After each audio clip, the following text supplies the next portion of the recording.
My fiancé betrayed me days before the wedding, but the surprise I gave him at the altar changed everything. I found out about Damien's affair 3 days before our wedding, not through some dramatic confrontation or suspicious text message. Through my florist. She called to confirm the delivery address for the bridal bouquet. But there was a problem. Apparently Damien had also ordered flowers for another event that same weekend. A romantic getaway, with his co-worker Valencia at the lake house his family owned. The same lake house where we'd gotten engaged 6 months earlier. When I confronted our florist, she was mortified. She'd assumed I knew about both orders since they were on the same credit card. The romantic weekend package, red roses, champagne, the works. My hands shook as I hung up the phone. 2 years of planning, deposits paid, guests flying in from across the country, my dress hanging in the closet like a ghost of future happiness. I sat in our apartment, staring at wedding favors I'd spent months personalizing. Little picture frames with our engagement photo, Damien and me laughing on the dock at his family's lake house, completely in love, or so I'd thought. The apartment suddenly felt foreign. Every shared item now carried the weight of deception. The coffee table we'd picked out together, the couch where we'd spent countless evenings watching movies, the kitchen where he'd made me breakfast just that morning, kissing my forehead and telling me how excited he was for our big day.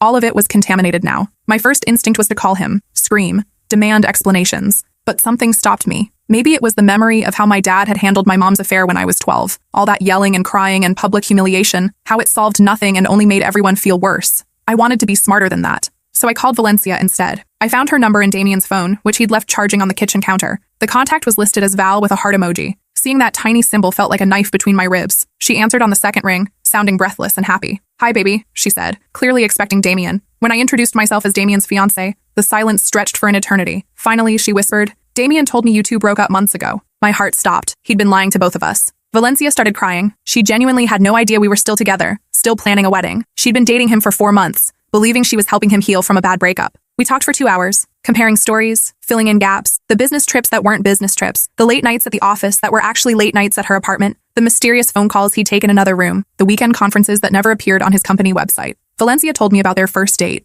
how he'd taken her to Giuseppe's, an upscale Italian restaurant downtown, claiming it was his favorite place, how he'd ordered wine with confidence, discussing vintages like he was an expert. I'd never seen him drink anything more sophisticated than beer. He'd always claimed wine gave him headaches. She described how he'd told her about his heartbreak, how his ex-fiancé had become controlling and jealous, how she'd demanded to know where he was every minute of every day, how she'd gone through his phone and accused him of cheating when he was completely faithful. The irony was devastating. She described the version of himself he'd presented to her, cultured, worldly, recently heartbroken but ready to love again, a successful businessman who traveled frequently for important clients. He'd taken her to art galleries, claiming he appreciated fine culture. I'd tried for 2 years to get him to visit a museum with me. He always said art was boring and pretentious. He'd bought her books of poetry, saying he loved how deeply she felt things. When I'd shared my own poetry with him, he'd called it depressing and asked if I could write something happier. I described the version I knew, the man who left dirty dishes in the sink for days, who spent weekends playing video games in his underwear, who claimed he was lactose intolerant to avoid trying new restaurants but somehow never had problems when we ordered pizza. The man who complained when I asked him to help with wedding planning, saying it was the bride's job to handle details. The man who'd forgotten our anniversary 2 years running. The man who'd proposed with a ring he'd bought at a pawn shop, then asked me to pay half when money got tight. We were dating completely different people. Valencia told me about the gifts he'd given her. Expensive jewelry, weekend getaways, flowers delivered to her office just because. She'd thought she'd finally found a romantic partner, someone who understood the importance of grand gestures. I realized he'd been using my credit cards for all of it. By the end of our conversation, Valencia was as devastated as I was. But we both agreed on one thing: Damien deserved consequences. I spent the next 2 days planning, not canceling the wedding, planning something else entirely. First, I called my sister. She lived 3 states away, but had taken the week off work to help with wedding preparations. When I told her what had happened, she went silent for a full minute. "That bastard," she finally said. "I never liked him, but I never imagined he was capable of this." She offered to fly home immediately to help me through the crisis. Instead, I asked her to stay and help me plan my revenge. Then I called my best friend from college. She'd been my roommate for 4 years, had seen me through breakups and family drama and the stress of graduate school. She'd always been protective of me, sometimes to a fault. "I want to kill him," she said immediately. "Where does he live? I'm driving over there right now." I laughed despite everything. "That's exactly why I'm calling you. I need someone who's angry on my behalf but won't do anything stupid." She agreed to help with whatever I was planning. Then my mom, who had been nothing but supportive throughout the entire wedding planning process. She'd taken vacation days to help with arrangements. She'd spent her own money on flowers and decorations. She'd been more excited about this wedding than I was. "Oh, honey," she said when I told her. "I'm so sorry. Do you want me to come over? We can cancel everything. I'll call the vendors." "That's not what I want," I said. "I want him to pay for what he's done." "What do you mean?" I explained my plan. She was quiet for a long time. "Sweetheart," she said finally, "are you sure you want to do this in front of everyone? It's going to be embarrassing for you too." I thought about that. She was right. Standing at the altar and exposing Damien's lies would be humiliating for me as well. People would pity me. They'd whisper about how I hadn't known what was happening in my own relationship. But the alternative was worse. The alternative was marrying someone who had been lying to my face for months. The alternative was pretending everything was fine while he continued to betray me. I'd rather be embarrassed than be a fool. Valencia agreed to help. So did my sister and my best friend when I told them everything. Even my dad, surprisingly, was on board with my idea. He'd always been protective of me, but I hadn't expected him to be quite so enthusiastic about public humiliation. Actually, my dad said over dinner the night before the wedding, "I think this is brilliant. He needs to face consequences for his actions. And maybe other people will learn something too." We were eating at my parents' house, the same dining room where Damien had asked my dad for permission to marry me 8 months earlier, the same table where we'd planned the wedding details, the same chairs where Damien had charmed my entire family with stories about our future together. My dad had always been a good judge of character. I wondered now if he'd had reservations about Damien that he'd kept to himself. "Did you ever suspect anything?" I asked. He was quiet for a moment, cutting his pot roast carefully. There were little things, he admitted. "He never seemed to know details about your life that a fiancé should know. He couldn't remember your middle name at Christmas dinner. He didn't know you were allergic to shellfish when we went to that seafood restaurant. Those seemed like small things at the time," my mom added. "We thought he was just nervous or distracted with work. But looking back," my dad continued, "it's like he wasn't really paying attention to who you are as a person. Like he was going through the motions of being your partner without actually being present." The observation stung because it was so accurate. My mom reached across the table and squeezed my hand. "We should have said something," she said. "We were trying to be supportive, but maybe we should have trusted our instincts." "It wouldn't have mattered," I said. I was so invested in the idea of our future together that I probably wouldn't have listened anyway. That night, I barely slept. I kept going over the plan, making sure I hadn't missed anything. Valencia and I had exchanged phone numbers and coordinated our timing. My sister had arranged for the second bouquet. My cousins had agreed to block the exits if Damien tried to run. Everything was in place. The morning of the wedding, I woke up surprisingly calm. I'd expected to be nervous or sad or angry. Instead, I felt focused, determined, like an athlete before a big competition. I got dressed as planned, hair perfectly styled by the same woman who'd done my mom's wedding 30 years ago. She chattered about how beautiful I looked, how lucky Damien was, how excited she was to see the ceremony. Margaret had been doing hair for weddings longer than I'd been alive. She'd seen generations of brides, had stories about every kind of wedding drama imaginable. She had no idea she was about to witness something unprecedented. I smiled and nodded and let her believe in the fairy tale. She told me about the other weddings she'd done that month, a couple who'd been high school sweethearts, finally getting married after 10 years together. A second marriage for both bride and groom, each bringing children from previous relationships. A destination wedding that had been rescheduled 3 times due to weather. All of them sounded like real love stories. Complicated maybe, but honest. Makeup was applied by my cousin who worked at a high-end salon downtown. She'd taken the morning off specifically to make me look perfect. Foundation, concealer, contouring, eyes that could be seen from the back of the church, lips that would photograph beautifully. She was an artist with cosmetics, had trained at the best schools, and worked with celebrities when they came through town. She made me look like a magazine cover.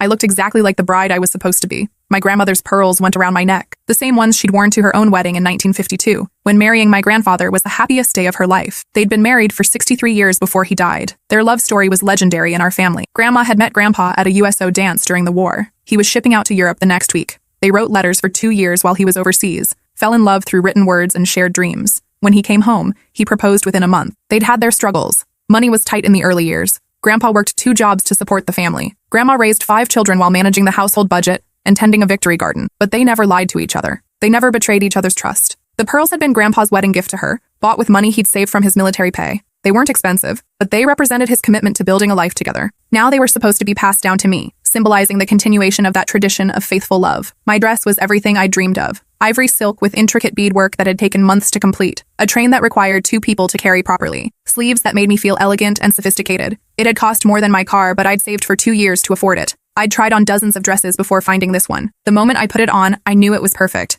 The sales associate had cried when she saw me in it. My mom had cried. Even the other customers in the boutique had stopped to admire it. It was supposed to be the dress I wore to marry the love of my life. I looked exactly like the bride I was supposed to be. My mom came into the bridal suite as I was putting on my shoes. "You look stunning," she said, tears in her eyes. "Are you ready for this?" I nodded. "More ready than I've ever been for anything." She hugged me carefully, trying not to mess up my hair or makeup. "I'm proud of you," she whispered. "Whatever happens today, I'm proud of you for standing up for yourself." Her words meant everything to me. My mom had always been supportive, but she'd also taught me the importance of self-respect. She'd shown me through her own example what it meant to have standards and stick to them. The bridesmaids gathered for photos. My sister, my best friend from college, my cousin, and 2 friends from work. They all knew what was about to happen. They were nervous but supportive. "Are you sure you want to do this?" my sister asked for the 100th time. "It's not too late to just call it off quietly." "I'm sure," I said. "He made his choices. Now he gets to face the consequences." "What if he tries to stop you?" my best friend asked. "He won't," I said. "He's too proud. He'll think he can charm his way out of it." "What if he denies everything?" asked my cousin.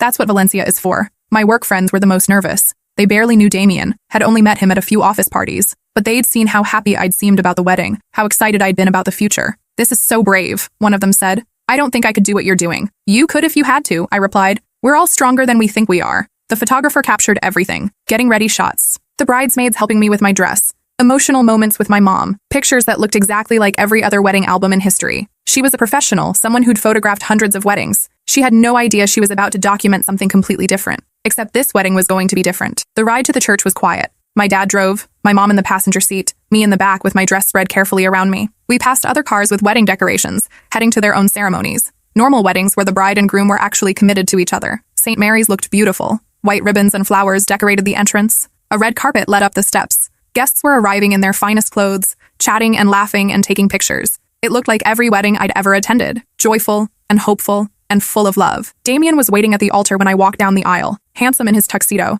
smiling at me like he hadn't spent the previous night texting another woman. His best man stood beside him, completely oblivious to what was about to unfold. The groomsmen looked proud and happy, thrilled to be part of what they thought was a love story. They'd all rented their tuxedos from the same shop downtown. They'd all had their hair cut the day before. They'd all given toasts at the bachelor party about what a good guy Damien was and how lucky I was to marry him. The church was packed. Everyone we loved gathered to celebrate our future together. My college roommates in the third row, his fraternity brothers scattered throughout the congregation, our grandparents in the front, beaming with pride. 300 people who had no idea they were about to witness something unprecedented. I saw faces from every part of my life. Elementary school friends who'd driven hours to be there, former co-workers who'd taken vacation days, distant relatives who'd flown in from other states, all of them dressed in their best clothes, all of them happy for what they thought was my special day. The music swelled as I walked down the aisle. Traditional wedding march, played by the organist who'd been at this church for 40 years. Mrs. Patterson had played for my parents' wedding, for my sister's first communion, for countless ceremonies that marked the important moments in our community. She had no idea she was providing the soundtrack to something that would be talked about for years. My dad walked beside me, his arm steady and reassuring. He squeezed my hand gently as we reached the altar. In that moment, I felt his complete support. Whatever happened next, he was proud of me for choosing truth over comfort. "Who gives this woman to be married?" Father Martinez asked. "Her mother and I do," my dad replied, then kissed my cheek and sat down. His kiss felt like a blessing and a promise. Whatever happened next, my family would stand by me. As I reached the altar, Damien took my hands and whispered, "You look incredible." I smiled back and whispered, "So do you. Too bad you won't look that way much longer." His smile faltered, confusion flickered across his face. For just a moment, I felt sorry for him. He genuinely had no idea what was coming. In his mind, he'd managed everything perfectly. He'd kept both relationships separate and successful. He probably thought he was clever. The officiant began the ceremony. Father Martinez had known both our families for decades. He'd baptized me as a baby and confirmed Damien when he was 13. He'd counseled us through our pre-marriage classes, discussing communication and trust and building a life together. Those counseling sessions seemed like cruel jokes now. We'd talked about honesty in marriage, about the importance of being faithful to each other, about building a foundation of trust that could weather any storm. Damien had nodded along, asked thoughtful questions, seemed genuinely committed to building a strong marriage,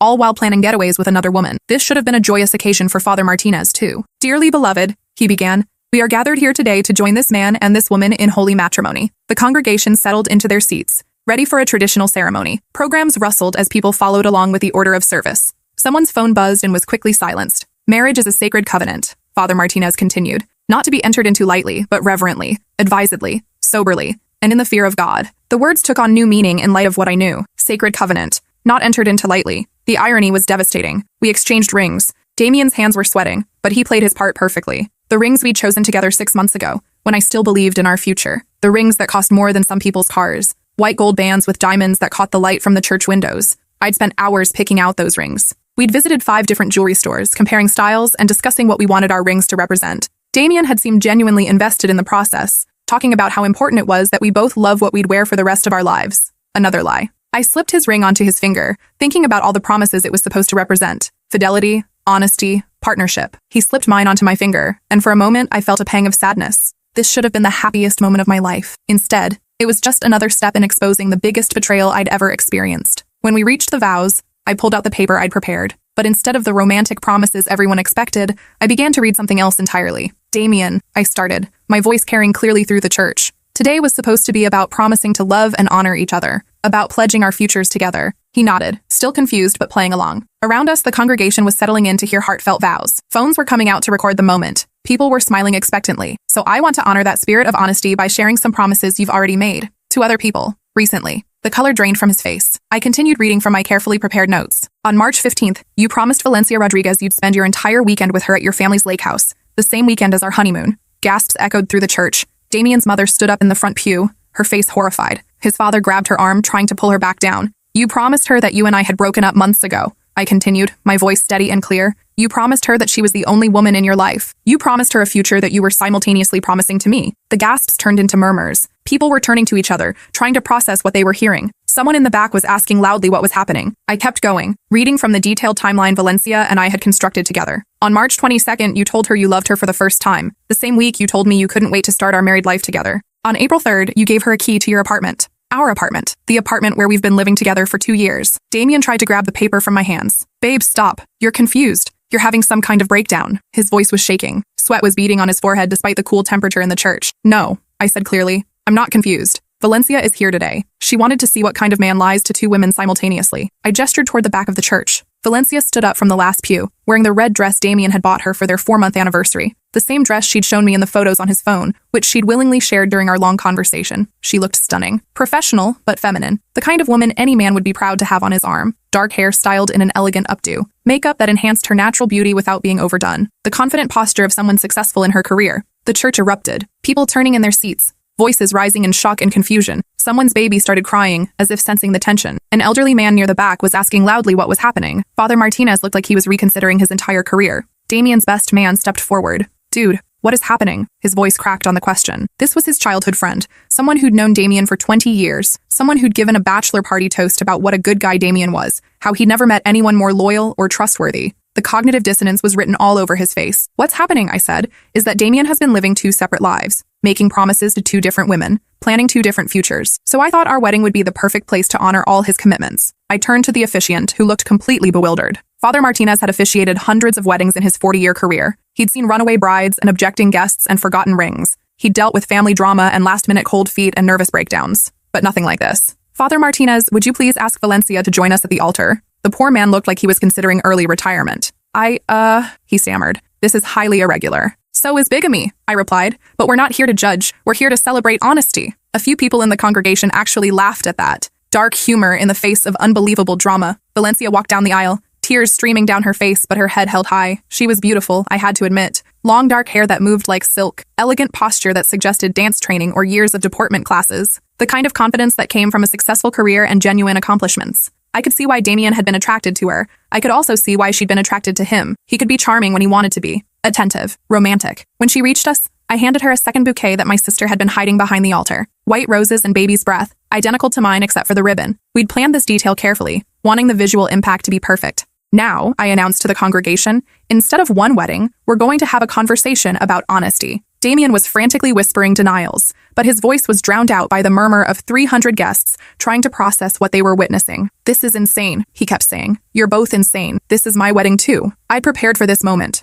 researched every detail, consulted with friends who were lawyers, made sure everything I was about to do was legal and wouldn't result in any charges against me. Valencia, I said loudly enough for everyone to hear, would you like to tell everyone about the vacation you and Damien were supposed to take this weekend? She nodded, wiping her eyes with the tissue my sister had thoughtfully provided. He booked us a romantic getaway at the Lakeside Inn, 3 days and 2 nights in the honeymoon suite. He said he wanted to celebrate finally moving on from his ex-fiancé. Her voice was steady despite her tears. Professional training from years of giving presentations at work. He told me you were bitter and vindictive, she continued. He said that's why the relationship ended. He said you'd been trying to get back together with him for months, but he wasn't interested. The church fell silent. You could have heard a pin drop, she continued. He said you'd been stalking him, showing up at his work, calling him at all hours. He said he was worried about your mental health, but didn't know how to help you. More murmurs rippled through the congregation. People were looking at me with sympathy now, realizing I'd been portrayed as the crazy ex-girlfriend. What else did he promise you? I asked. Valencia took a deep breath. He promised he'd move out of your shared apartment by the end of the month. He promised he'd introduce me to his family at Easter dinner. He promised we'd go to his company picnic together next month as a couple. Every promise was another nail in Damien's coffin. He also promised, she continued, voice growing stronger, that he'd never lied to anyone before about anything important. He said honesty was the most important quality in a relationship. A few people in the congregation made sounds of disgust. Damien tried to step between us. This is insane. You're both crazy. You planned this together, didn't you? You're trying to destroy me. The desperation in his voice was becoming obvious to everyone. No, Valencia said quietly. You destroyed yourself. She reached into her purse and pulled out her phone. I have 4 months of text messages, photos of us together, videos he sent me from business trips that apparently weren't business trips, hotel receipts he asked me to keep for tax purposes. She started scrolling through her phone, holding it up so people in the front rows could see. Here's a video he sent me from Chicago last month, she said. He said he was there for a client meeting. I looked at the video. Damien in a hotel room, telling Valencia he missed her and couldn't wait to get home to see her. I was at my sister's house that weekend, I told the congregation. He said he was in Chicago for work. He came home with souvenirs from the airport gift shop. The evidence was overwhelming and getting more damning by the minute. Here's another one, Valencia continued, scrolling through her phone. From Atlanta 3 weeks ago. He's telling me about the restaurant he went to, how he wished I was there with him. That was the weekend of my bachelorette party, I said. He claimed he was working late every night to finish a project before the wedding. My sister stood up from her seat. I was with her at the bachelorette party, she called out. She was worried about him working so hard. She kept saying she felt guilty for being out having fun while her fiancé was sacrificing for their future. The irony was devastating. My dad stood up from his seat in the second row. He'd been skeptical of my plan initially, worried about the public humiliation aspect, but now he looked proud and furious at the same time. Damien, he called out, you have 2 choices. Tell the truth right now, or Valencia and my daughter will tell it for you. His voice carried the authority of a man who'd served in the military for 20 years before becoming a high school principal. When my dad used that tone, people listened. The church was completely silent now, waiting for Damien's response. Damien looked around the church, searching for escape or support. He found neither. His own family was staring at him with disgust. His friends were shaking their heads in disbelief. His grandmother, 93 years old and sharp as a tack, was glaring at him with the fury of someone who'd lived through the Depression and World War II and had no patience for this kind of nonsense. Even the children in the congregation seemed to understand that something terrible was happening. The officiant stepped forward. Son, this is the house of God. If you have something to confess, now would be the time. Father Martinez's voice was gentle but firm. He'd counseled thousands of people through crises of faith and conscience. He knew a moment of reckoning when he saw one. For a moment, I thought Damien might actually come clean. His shoulders sagged. His perfectly styled hair was starting to fall into his face. The composure he'd maintained his entire life was cracking like ice in spring. Then his expression hardened. Fine, he said. Yes, I've been seeing Valencia. But that doesn't make me a monster. People grow apart. Feelings change. I was trying to figure things out. The church erupted again. This time his own mother was shouting. You were planning to marry another woman while living with someone else, she cried. How could you do this to both of them? Her voice was raw with pain and embarrassment. This was her son, the child she'd raised to be honest and respectful. The boy who'd once walked 3 blocks in the rain to return $1 he'd found on the sidewalk because it might belong to someone who needed it. Because I couldn't decide, Damien shot back. I loved both of them. Is that so terrible? Yes, Valencia and I said simultaneously. The absurdity of the situation wasn't lost on me. Here I was, in my wedding dress, tag-teaming my cheating fiancé with his other girlfriend in front of 300 people in a church. But it felt right. It felt powerful. I had one more surprise. Damien, I said, reaching into my bouquet. Since you love making promises you can't keep, I have something for you. I pulled out an envelope and handed it to him. What is this? He asked suspiciously. Open it. Inside were legal documents. Not what he expected. Those aren't divorce papers, I explained to the confused congregation. We were never legally married. But they are something else entirely. This was only partially true, but the look on his face made it worth the small lie. You see, I continued. 3 months ago, I discovered that Damien had been stealing money from my savings account. $23,000 over the past year. Money I'd been saving since I was 16, working summers and weekends to build our future. His mother gasped. Several people in the congregation made shocked noises. The church fell silent again. I hired a private investigator, I went on. Not to catch him cheating, though that was an unexpected bonus. To build a case for theft. Those papers are a civil lawsuit for the money he stole, plus interest, plus damages. Now Damien looked genuinely panicked. The PI found everything, I continued. The secret credit cards he opened in my name. The personal loan he took out using my information as collateral without my knowledge. The gambling debts he's been hiding. The money he's been spending on Valencia while stealing from me to pay our shared expenses. Valencia looked shocked. She hadn't known about the financial crimes. You've been paying for our dates with stolen money? She asked, horrified. The expensive dinners, the weekend getaways, the jewelry. All of it bought with money stolen from the woman he was supposed to marry. Damien didn't answer. I gestured toward the back of the church again. A man in a suit stood up. This was actually Detective Morrison, my cousin's husband, who was off duty but had agreed to play a part. Detective Morrison with the Financial Crimes Unit has been waiting to meet you, Damien. This part wasn't entirely true, but it had the desired effect. Damien bolted. He pushed past the officiant, stumbled down the altar steps, and ran toward the side exit of the church. He didn't make it far. My brother and 3 of my male cousins had been positioned at every exit, just in case. They weren't going to hurt him, but they weren't going to let him leave until we were finished either. Damien found himself trapped in the church with 300 people who now knew exactly what kind of man he was. The look of panic on his face was almost pitiful. Let me out, he pleaded with my brother. This is harassment. This is kidnapping. No, my brother said calmly. This is accountability. Valencia walked over to me. Thank you, she said quietly. I never would have found out the truth if you hadn't called me. I was falling in love with him. Her voice broke a little on those last words. I know, I said. So was I. That's what makes this so devastating. The officiant, bless his heart, was still trying to maintain some semblance of order. Well, he said uncertainly,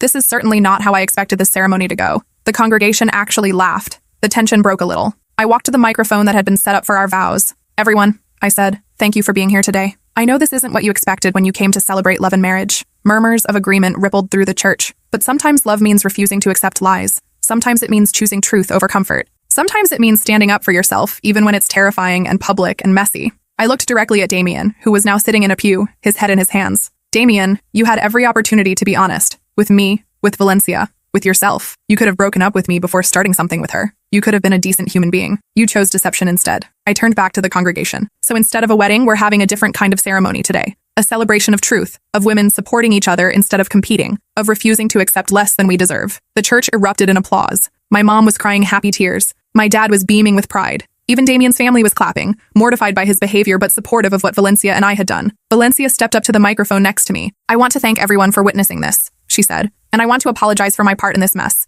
I had no idea Damien was engaged. If I had known, I never would have gotten involved. I'm not the kind of person who knowingly breaks up relationships. More applause, she continued, but I'm grateful that his lies brought me and this incredible woman together. We've decided to be friends instead of rivals. We've spent the past 3 days planning this together, and I've learned more about courage and strength from her than I have from anyone in years. It was true. Over the past 3 days, Valencia and I had talked for hours. She was smart, funny, successful in her own right, and had been just as manipulated as I had. She worked as an accountant for a major firm, had an MBA from Northwestern, and deserved someone who would be honest with her. She'd grown up in a small town in Iowa, worked her way through college, and moved to the city to build a career. She was exactly the kind of accomplished, independent woman I'd want as a friend under different circumstances. We weren't going to let Damien's betrayal destroy either of us. The officiant stepped forward again. Well, he said with a smile, I can't marry you to each other, but I can bless this friendship. And I can say that what I've witnessed here today takes more courage than most marriages require. Everyone laughed. Even I laughed for the first time in 3 days. Damien finally stood up. Are you all insane? He shouted. This is my wedding too. My family is here. My friends are here.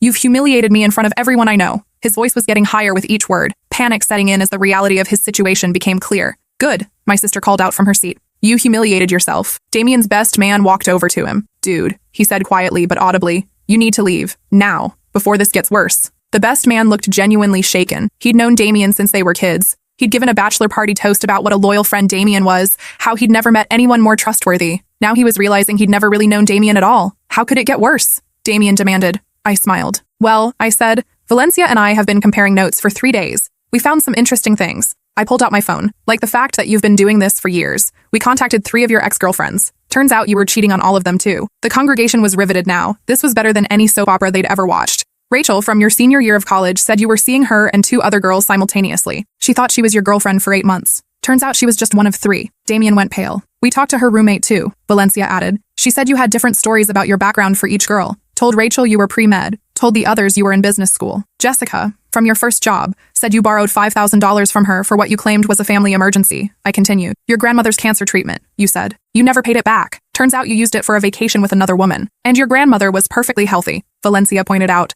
Amanda, from 2 years ago, said you used her credit card for a weekend getaway with someone you claimed was your sister. Turns out it wasn't your sister. Each revelation hit like a physical blow. The pattern was becoming clear to everyone. There were others too, I said. Women who didn't want to get involved but confirmed the pattern. You've been living multiple lives for years, telling each woman exactly what she wanted to hear. The church was completely silent now, absorbed in the unfolding drama. Or the fact that you've been stealing from your employer, Valencia said, taking over. I work in accounting at his company. When I started dating him, I noticed some discrepancies in the accounts I manage. I've been documenting everything for weeks, trying to figure out what was wrong. She pulled out a folder she'd been carrying. He's been billing personal expenses to client accounts. Dinners, hotels, gifts, thousands of dollars over the past year. I made copies of everything because I thought someone else was embezzling. I was trying to protect the company. The irony was devastating. Valencia had been trying to protect the company from the very man she was dating. Or, I continued, the fact that you've been lying about your college degree. Valencia's friend works in HR at your company. They did a background check when you were up for promotion. You never actually graduated from State University. You've been lying about having a business degree for 5 years. This was the revelation that seemed to shock people the most. Everything else was personal betrayal.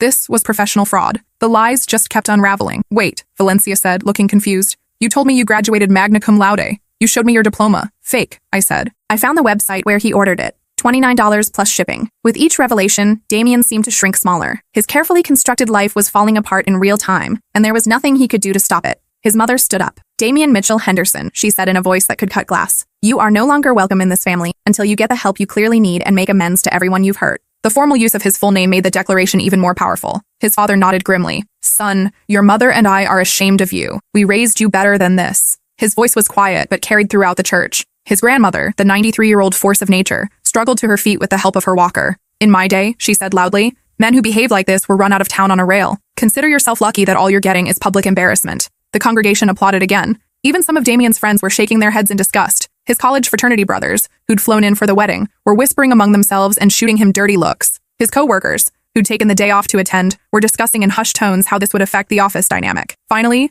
Damien had had enough. Fine, he said. Fine. You win. You all win. I'm a terrible person. I'm a liar and a cheat and a thief. Are you happy now? No one answered. I just wanted to be loved, he said, his voice breaking. I just wanted everyone to love me. The church was quiet. For a moment, I felt something that might have been pity. Valencia stepped forward. The way you get people to love you is by being worthy of love, she said gently. Not by lying to them, not by stealing from them, not by manipulating them. Her voice was kind but firm. Even now, after everything, she was trying to help him understand. You don't get love by taking it, she continued. You get love by giving it, by being honest and trustworthy and putting other people's needs before your own sometimes. I thought about that. Damien had always been selfish, but I'd attributed it to immaturity. Now I realized it was something deeper. He genuinely didn't understand how relationships were supposed to work. You had two women who cared about you, I said, really cared about you. And instead of appreciating that, you saw it as an opportunity to take more. For a moment, I almost felt sorry for him. Then I remembered the $23,000, the secret credit cards, the 4 months of lies, the weekend getaway he'd planned with another woman during what should have been our honeymoon. The sympathy passed. My dad walked up to the altar. Damien, he said, you need to leave now. We'll have your belongings packed and sent to your mother's house.